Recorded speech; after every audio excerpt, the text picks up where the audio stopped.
লেগেছে মনে রং লেগেছে টুনি নাকি সিনেমার নায়িকা হয়েছে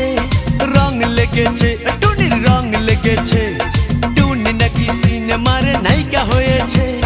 সেই ছবিতে নায়ক নাকি থাকবে সাকিব খান ছবিটার নাম নাকি তুমি আমার জান টুনির জ্বালায় এবার আমার যাবে রে প্রাণ রং লেগেছে মনে রং লেগেছে টুনি নাকি সিনেমার নায়িকা হয়েছে